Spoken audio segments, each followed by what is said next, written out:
You fly economy, Melissa said at the airport, adjusting the strap of her designer handbag, as if she had just informed someone of the weather instead of humiliating her own mother in the middle of Terminal B. Evelyn Carter stood perfectly still beside the check-in counter, her gloved hand tightening around the handle of her carry-on while the agent behind the desk avoided eye contact with the kind of practiced discomfort that only comes from witnessing family cruelty in public. For a moment Evelyn thought perhaps she had misheard. The airport around them buzzed with rolling luggage, overhead announcements, and the distant cry of a toddler somewhere near security. Yet Melissa's words had landed with such sharp precision that everything else seemed to blur into silence. "Excuse me?"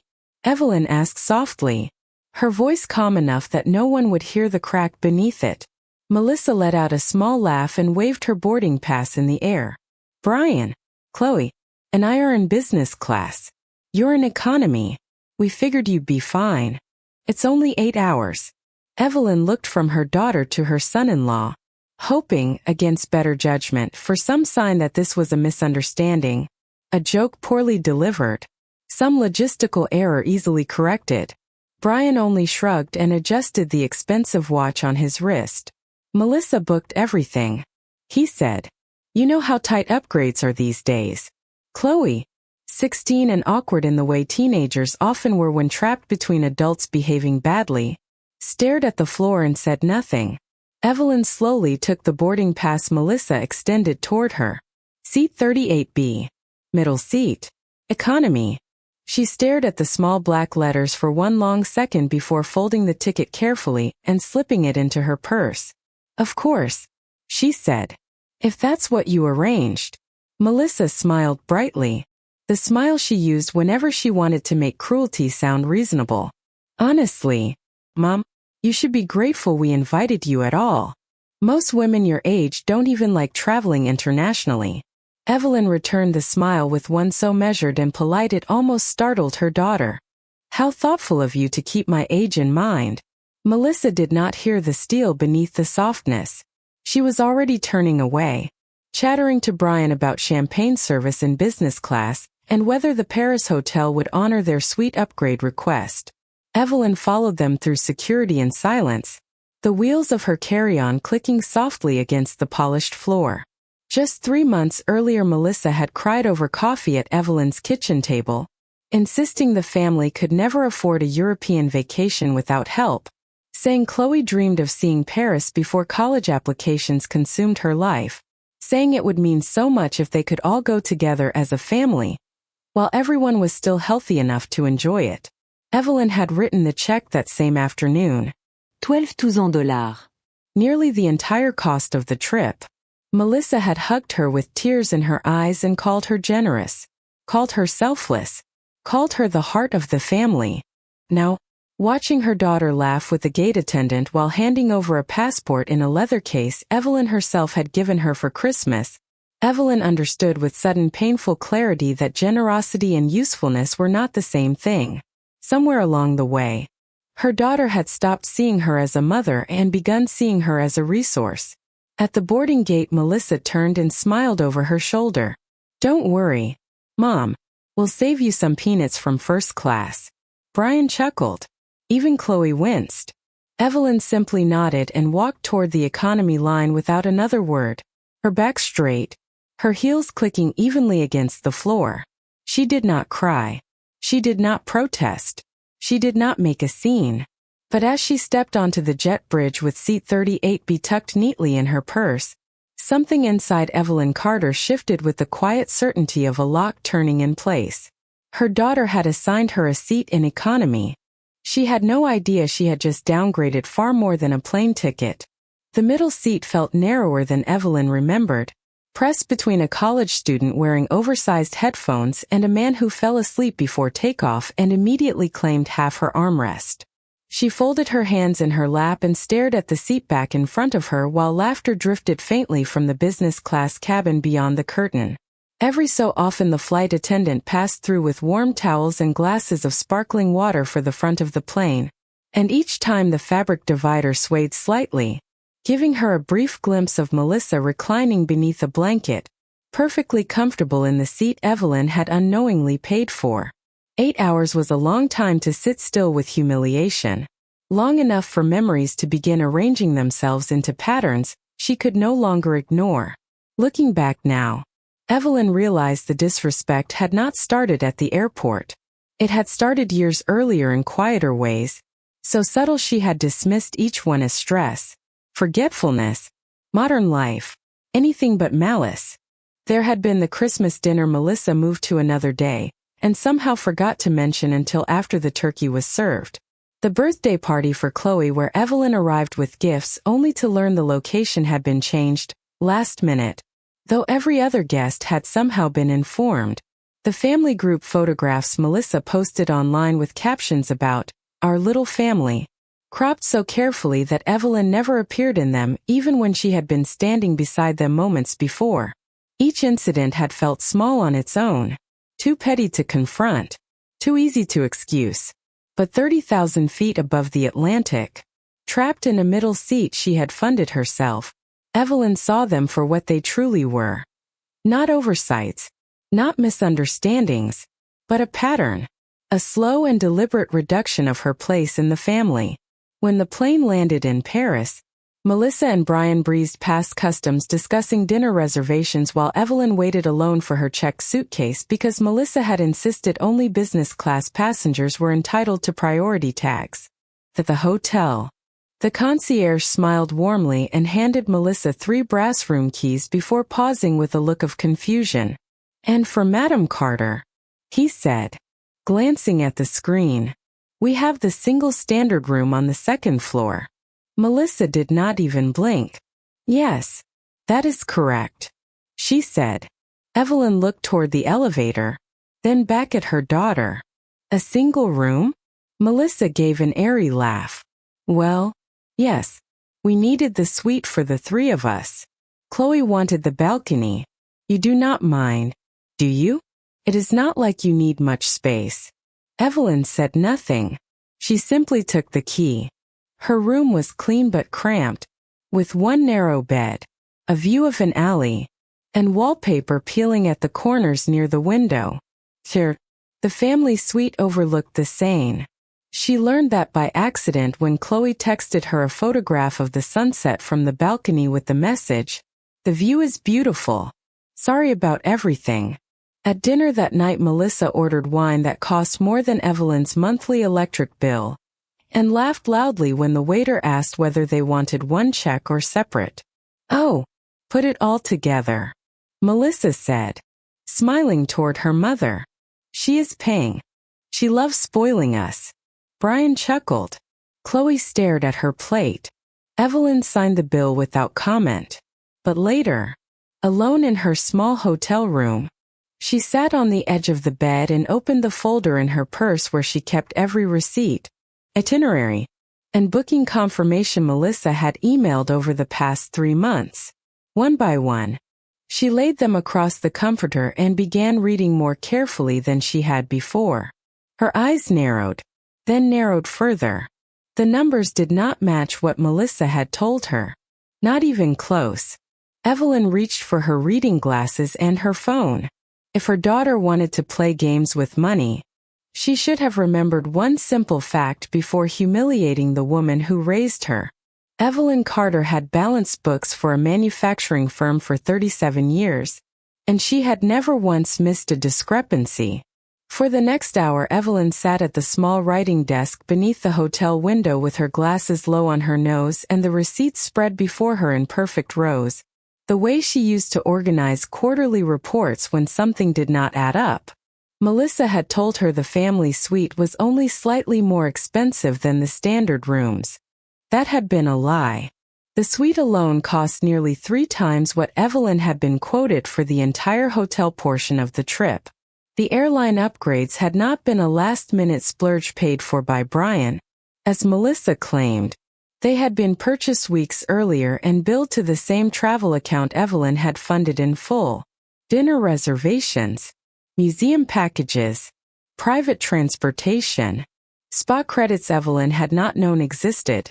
Every indulgence had been folded neatly into the budget her daughter had presented as shared family expenses. By midnight, the total discrepancy sat in front of her in clean black numbers. Melissa had overcharged her by almost $9,000. Evelyn stared at the figure for a long moment, not because she could not believe it, but because she could. Betrayal became less shocking once it acquired a pattern.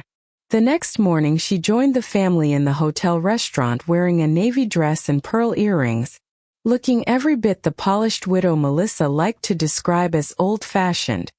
Her daughter was halfway through a croissant when she smiled brightly and said, "We booked a private river cruise for this afternoon. It is expensive, but you do not mind treating us, right?" Evelyn stirred cream into her coffee. "How expensive?"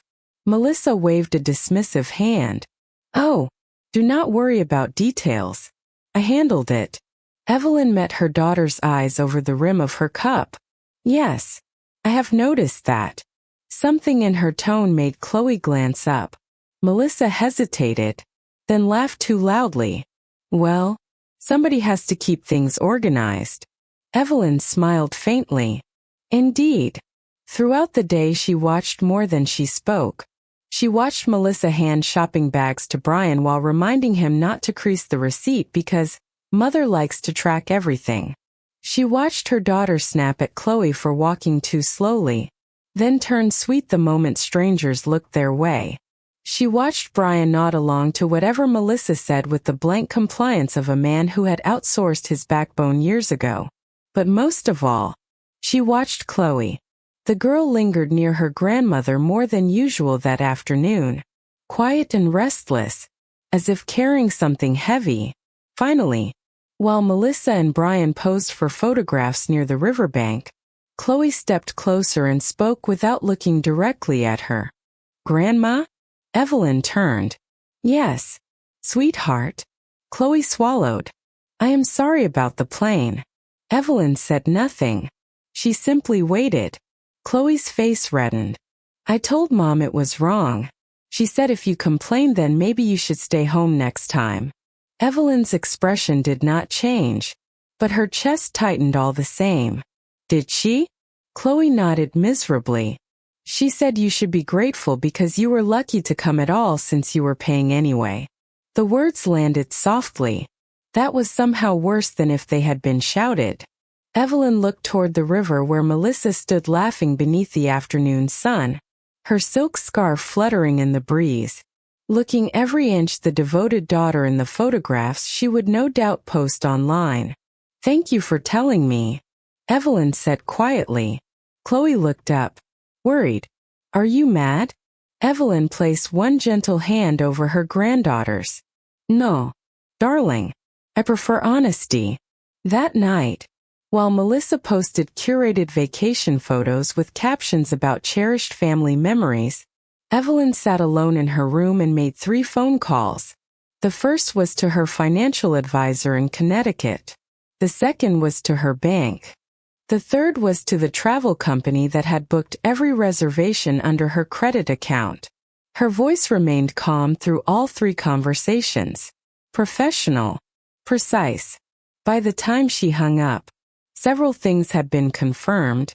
One payment had been disputed, and a few upcoming arrangements had quietly changed. Then Evelyn set her phone on the nightstand, turned off the lamp, and lay back against the pillows with a serenity she had not felt since before the airport. Her daughter believed this trip was a victory lap built on her mother's generosity. She had not yet realized she was halfway through a vacation that no longer existed in the form she expected. The unraveling began the next afternoon outside a private fashion boutique Melissa had insisted they visit because, in her words, Paris shopping is practically a spiritual experience. Evelyn stood near the entrance while her daughter carried armfuls of designer clothing into the fitting room and Brian lounged in a velvet chair scrolling through his phone. Chloe sat beside Evelyn in silence, the poor child looking increasingly embarrassed by her parents with every passing hour. After nearly 40 minutes, Melissa emerged in a cream coat with gold buttons and twirled before the mirror. "What do you think?" she asked brightly. Elegant enough for dinner at Lou Jules Verne? Brian grinned. Get it? Melissa smiled at the sales associate and handed over the coat, 2 dresses, and a leather handbag without bothering to glance at the total. Then she turned toward Evelyn and said, loud enough for the nearby shoppers to hear, go ahead, Mom. Use the card ending in 4217. This is all under the vacation budget anyway. The sales associate held out the payment terminal expectantly. Evelyn looked at it, then at her daughter. Then she smiled. No. The single syllable landed so softly that for a moment Melissa simply blinked. What do you mean? No. Evelyn adjusted one cuff of her jacket. I mean, I will not be paying for that. Melissa laughed. But there was strain in it now. Do not be ridiculous. You said this trip was my birthday gift. No. Evelyn replied evenly. I said I would contribute toward a family vacation. I did not agree to subsidize your shopping spree. The boutique seemed to grow quieter around them. Melissa's cheeks flushed. Mother, stop embarrassing me. Evelyn tilted her head slightly. That is an interesting request, considering the week I have had. Brian rose from his chair. Come on, Evelyn. It is just a few purchases. Then perhaps you should pay for them, she said. His mouth snapped shut. Melissa lowered her voice, though the panic beneath it was impossible to miss. What is wrong with you? Evelyn held her daughter's gaze without blinking. Last night I reviewed the financial records for this trip. Every charge, every invoice, every fabricated expense you padded to my account. Melissa went still, completely still. I do not know what you are talking about, she said too quickly. Evelyn reached into her purse and withdrew several folded printouts, each highlighted with neat yellow lines. $9,000 in fraudulent overcharges. Business class tickets billed as standard airfare. Luxury suite disguised as hotel taxes. Private bookings listed as transportation fees. Shall I continue? Brian stared at his wife. Melissa? She is exaggerating. Melissa snapped. It was bookkeeping. Things got mixed up. Evelyn gave a soft, almost pitying smile. Bookkeeping is my field. Darling, theft is yours. The sales associate quietly lowered the payment terminal. Nearby shoppers pretended not to listen while listening to every word. Melissa's face had gone pale beneath her makeup. You are making a scene over money after all I have done for this family? Evelyn let out a quiet laugh. No, Melissa. I am ending one. She folded the papers and returned them to her purse. I have disputed the fraudulent charges. The travel company has been notified. The remaining reservations under my account have been canceled. Brian frowned. Canceled? Evelyn nodded. Tomorrow's private driver. The upgraded dinner cruise. The spa package. The return business class tickets. Melissa stared at her. You canceled our flights? Not the flights. Evelyn said pleasantly. Only the upgrades. You will still get home safely. In economy. For one beautiful second the entire boutique was silent. Then Chloe made a sound that suspiciously resembled a muffled laugh. Melissa turned toward her daughter in disbelief before whipping back to Evelyn. You cannot do that. Evelyn stepped closer. Her voice still calm, still elegant, still devastatingly controlled. I already did. Then she looked once at the pile of designer clothes draped over Melissa's arms and added, If you wish to continue shopping, I suggest you begin budgeting according to the standards you assign me at the airport. She turned, took Chloe gently by the hand, and walked toward the door without once looking back. Leaving her daughter standing beneath crystal chandeliers with a handbag she could no longer afford and an audience she would never forget. Melissa did not speak to Evelyn for the rest of the afternoon. She stormed out of the boutique with Brian hurrying behind her, and spent the walk back to the hotel whispering furiously in a tone sharp enough to cut through the Paris traffic. Evelyn did not ask what was said. She already knew. People who relied on humiliation rarely handled it well when the spotlight turned. That evening the family gathered for dinner in the hotel restaurant because the luxury river cruise Melissa had planned no longer existed. The atmosphere around the table was brittle enough to shatter. Brian studied the wine list with unusual concentration. Chloe picked at her pasta. Melissa sat rigid in her chair. Her expression composed only in the way expensive makeup can imitate calm. Finally she set down her fork and smiled the way people do when they are trying to make a threat sound like reason. "You humiliated me today." Evelyn dabbed her mouth with her napkin. "No, Melissa. I corrected you publicly after you mistreated me publicly. There is a difference." Brian muttered. "This is getting out of hand." Evelyn turned to him. "No. What got out of hand was the assumption that I would continue financing disrespect." Melissa leaned forward, voice low and trembling. "You always do this. You hold money over everyone to control them." Evelyn almost laughed. "Control? My dear, I paid because I believed I was helping my family. That is not control. It is generosity. What you did was use deception to turn kindness into access." Melissa opened her mouth, but Chloe spoke first. "Mom, Grandma is right." The table went still. Melissa stared at her daughter in disbelief. "Excuse me?" Chloe swallowed hard but did not back down. "You have been awful to her this whole trip. You made her sit alone on the plane, gave her the worst room, kept charging things to her card, and then acted like she should thank you for it." Brian looked horrified. "Chloe, that is enough." "No," Chloe said. Louder now. "It is not enough. It has never been enough. You both do this all the time and pretend it is normal." Melissa's face flushed scarlet. "We are discussing family matters. Stay out of this." Chloe stood so abruptly her chair scraped the floor. "I am family. At least Grandma treats me like I am." She left the table before anyone could stop her. Silence settled over the room like fog. Melissa looked shaken, but anger quickly hardened over the crack. "You are turning my daughter against me now?" Evelyn set down her water glass with deliberate care. "No, Melissa. Your behavior is doing that all by itself." Brian exhaled sharply and stood. "We are leaving." "Of course," Evelyn said. "Please enjoy the rest of your vacation."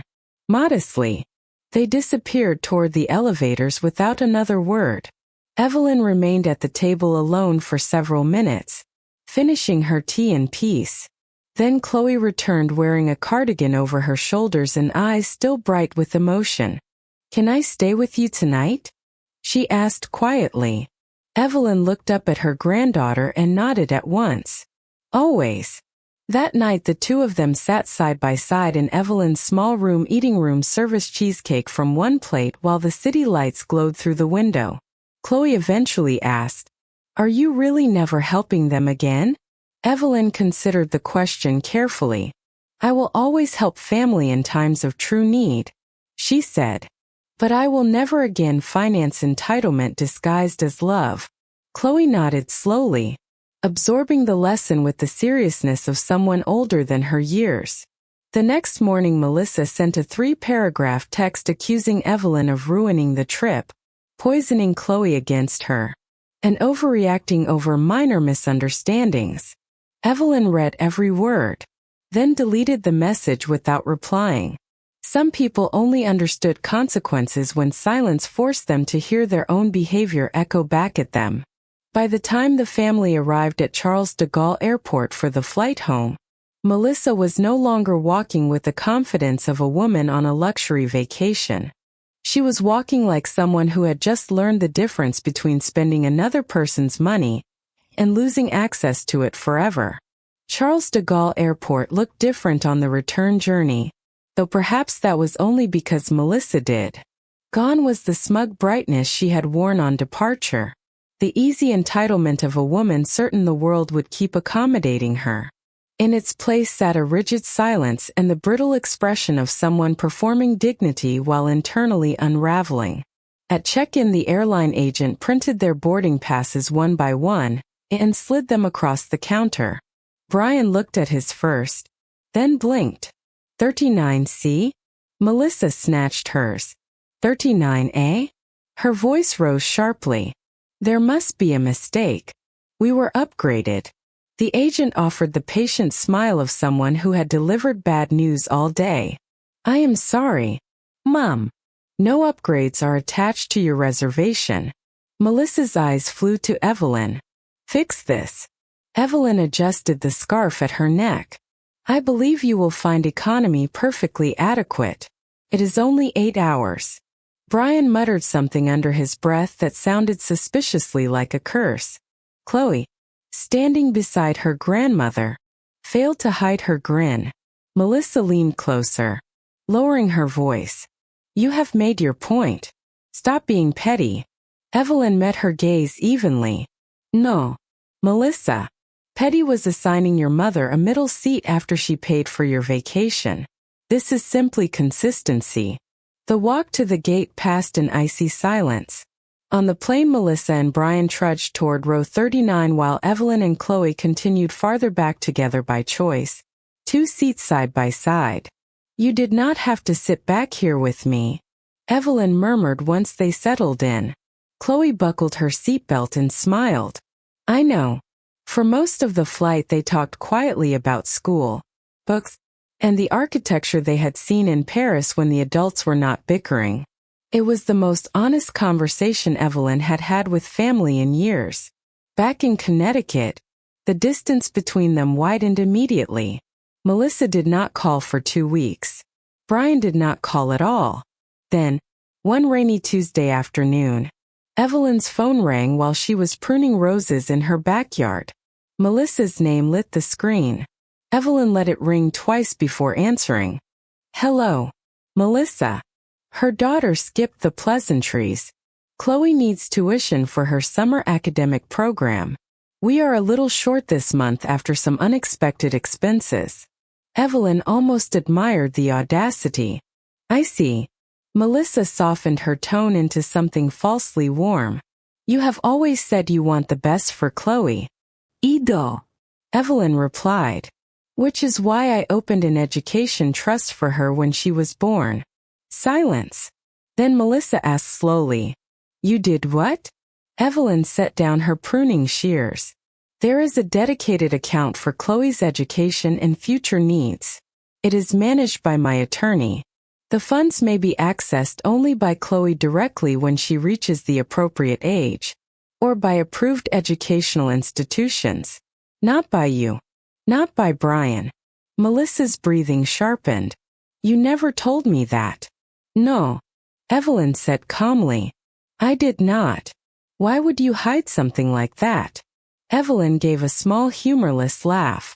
Because I wanted to make certain what was intended for my granddaughter actually reached my granddaughter. The line went silent for so long Evelyn wondered if the call had dropped. Then Melissa's voice returned, then with fury. You think I would steal from my own daughter? Evelyn looked out over the rain-dark garden. I think you already stole from your mother. I simply learned from experience. Melissa hung up without another word. 3 days later Brian called, suddenly conciliatory, suggesting perhaps everyone had overreacted in Paris and that families should move forward. Evelyn listened politely until he finished, then said, families should also show respect before requesting forgiveness. It was refusing to let them keep profiting from it. By autumn, Melissa greeted her at the door in a cream sweater and fixed smile, kissing the air beside her mother's cheek with theatrical warmth. Mom, you look wonderful. Evelyn smiled. And you look practiced. Melissa pretended not to hear. Dinner began pleasantly enough. Brian poured wine. Chloe sat beside her grandmother. Football played softly in the background while neighbors and distant relatives drifted through the house. For nearly an hour, Evelyn allowed herself to think perhaps Melissa had learned something after all. Then dessert arrived. Melissa tapped her glass with a spoon and stood, beaming toward the room. Before we eat, I just want to thank everyone for being here. Family means everything to me. Evelyn nearly smiled at that. Melissa continued, and a special thank you to my mother for bringing pie instead of another lecture on financial responsibility. A few guests laughed awkwardly. Melissa raised her brows with mock innocence. What? We all know she keeps spreadsheets on generosity now. The room shifted. Subtly. That unmistakable social discomfort of people realizing too late that they are present for a cruelty disguised as humor. Brian chuckled into his drink. Careful, Melissa. She might invoice us for dessert. More laughter. Not loud. Not confident. But enough. Chloe looked horrified. Evelyn set down her fork with delicate precision. Then she stood. Her movement alone quieted the room. Since we are discussing generosity publicly, she said calmly, perhaps now is a fitting time to clarify a few things. Melissa's smile faltered. Mom, it was a joke. Evelyn ignored her. She reached into her purse and withdrew a slim folder. Several of you have, over the years, made comments about how fortunate I am to be financially comfortable. That is true.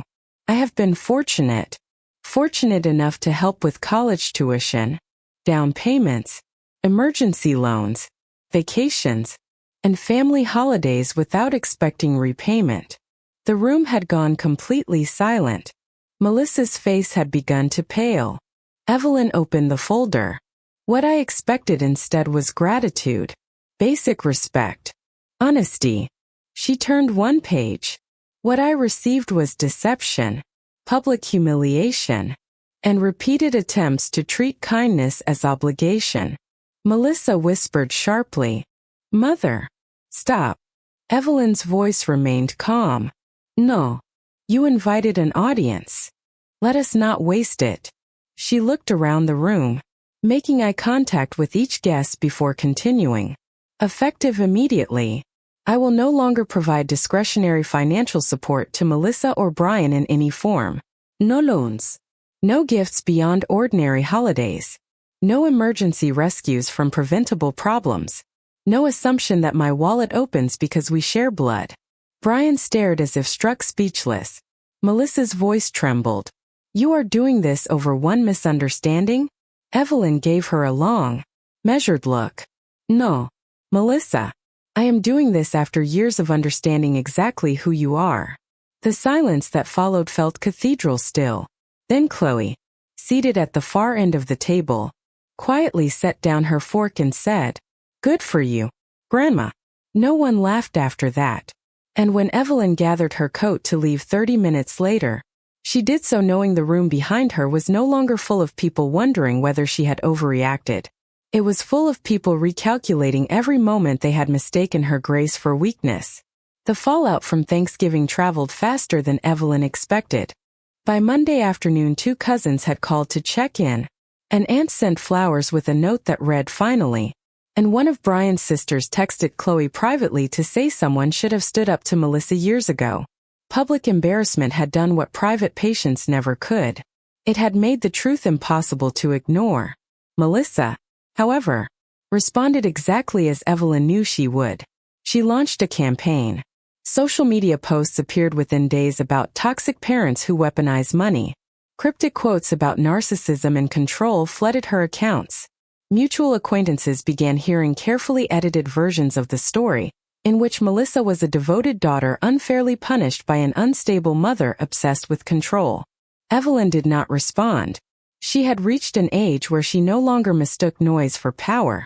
Then, 3 weeks before Christmas, Brian's company announced layoffs. The timing would have been almost poetic if it had not been so predictable. Brian was let go with severance, but their lifestyle had never been built for moderation. Within 2 weeks, Melissa called again, this time sobbing. We might lose the house, she said, voice shaking with practiced desperation. Please, Mom, Just a temporary loan until Brian finds something else. Evelyn stood in her pantry reorganizing canned goods while listening. How much? Melissa named a figure so large it would have once made Evelyn gasp. Instead she simply asked, "And what happened to the savings I encouraged you to build?" Silence. Then Melissa muttered, "We had expenses." Evelyn thought of Paris, the boutique, the handbags, the upgrades, the designer coat. "I see," she said. Melissa's crying intensified. "Please do not punish Chloe because you are angry at me." That was the moment Evelyn's expression hardened. "Do not use your daughter as leverage with me again." The crying stopped instantly. There it was. The real Melissa, cold beneath the tears. "So you are just going to let us drown?" she snapped. Evelyn closed the pantry door gently. "No, Melissa.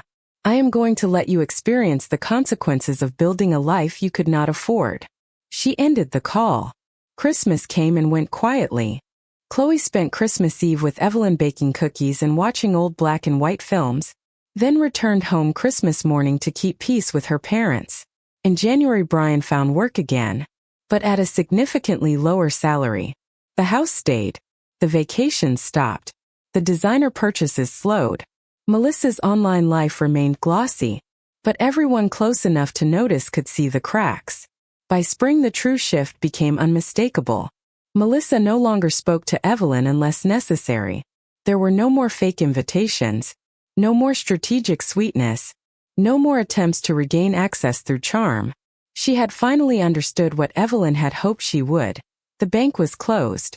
One Saturday afternoon Chloe sat with Evelyn on the back porch shelling peas for dinner when she asked quietly, "Do you think Mom hates you now?" Evelyn considered the question carefully. "No," she said at last. "I think your mother hates that boundaries feel like rejection when she is used to getting her way." Chloe nodded slowly. "She says you changed." Evelyn smiled faintly. "No, sweetheart. I simply stopped confusing love with tolerance." The girl was quiet for a moment before asking, "Does it hurt?" Evelyn looked out across her garden, where the roses had begun to bloom again. "Yes," she said honestly, "but not as much as being loved only for what you provide." Chloe reached for her hand and squeezed it. In that small gesture Evelyn felt something settle inside her for good. Peace, perhaps. Or closure. Because losing the illusion of family was painful. But losing the role of unpaid servant disguised as mother was liberation. And if Melissa still could not understand the difference, then she was welcome to keep learning it without Evelyn's help. By the time summer arrived, the silence between Evelyn and Melissa had become routine. Not dramatic, not explosive, simply final in the quiet way that some relationships end long before anyone says the words aloud. Chloe still visited every weekend when she could. Brian remained polite but distant. A man who had learned too late that neutrality in the face of cruelty was simply cowardice wearing a nicer suit. Melissa, meanwhile, maintained her distance with all the wounded pride of someone still convinced she was the injured party. Then in August, Evelyn received an embossed envelope in the mail. She recognized Melissa's handwriting immediately. Inside was an invitation to Chloe's high school academic honors banquet, along with a short note that read, "Chloe wants you there. Please keep things civil." Evelyn almost laughed at that. She attended in a navy silk dress and low heels, carrying herself with the same quiet dignity that had once been mistaken for softness. The banquet hall buzzed with proud families, polished silverware, and speeches about achievement. Chloe spotted her first and rushed over, hugging her tightly. "You came." Evelyn kissed her forehead. "Of course I did." Melissa approached more slowly, her smile careful and strained. "Thank you for coming." Evelyn inclined her head. "I am here for Chloe." They took their seats at the round banquet table, and for the first hour everything remained politely surface level. Then Chloe's name was called for the top academic distinction in her class. She rose to the podium beneath warm lights and polite applause, composed but glowing. Evelyn felt her chest swell with pride. Chloe adjusted the microphone and smiled at the audience. Before I accept this award, I want to thank someone who taught me what self-respect looks like. Melissa straightened immediately, already preparing to bask in borrowed praise. Chloe turned instead toward Evelyn. My grandmother taught me that being kind does not mean allowing people to use you. She taught me that love without respect is not really love at all. And she taught me that dignity matters more than keeping the peace. The room erupted in applause. Melissa's face went white. Evelyn sat very still, her eyes shining despite herself. Chloe continued, voice steady. A lot of people in my life told me family means forgiving everything. My grandmother taught me family should also mean treating each other well in the first place. So this award is for her. By the time Chloe returned to the table, Melissa looked as though she had swallowed glass. She remained silent through dessert, through coffee, through the entire drive to the parking lot. Then, beside the row of parked cars beneath the yellow glow of the lot lights, she turned abruptly to Evelyn. You turned her against me. Evelyn met her gaze with the calm of someone who no longer feared difficult truths. No, Melissa. I showed her that women do not have to accept disrespect just because it comes from family. Melissa's lips parted, but no argument came, because for perhaps the first time in her life, she had no leverage left, no financial power, no social advantage, no audience willing to pretend she was the victim, only consequences. Evelyn stepped closer, her voice gentle but unshakable. The day you decided I belonged in the back while everyone else enjoyed comfort I paid for. You told me exactly what place you believed I held in your life. Do not resent me for finally believing you. Melissa stood frozen as Evelyn turned away. Chloe hurried to catch up with her grandmother, slipping her arm through Evelyn's as they walked toward the car together. And in that quiet summer night, with her granddaughter beside her and her daughter speechless behind her, Evelyn understood something that took some women a lifetime to learn. The most powerful revenge was never cruelty. It was composure. It was boundaries. It was letting people discover that once they reduced you to a convenience, they lost the privilege of calling you family on their terms. After all, Melissa had assigned her mother an economy seat. She simply never imagined the final destination would be a life without access to her again.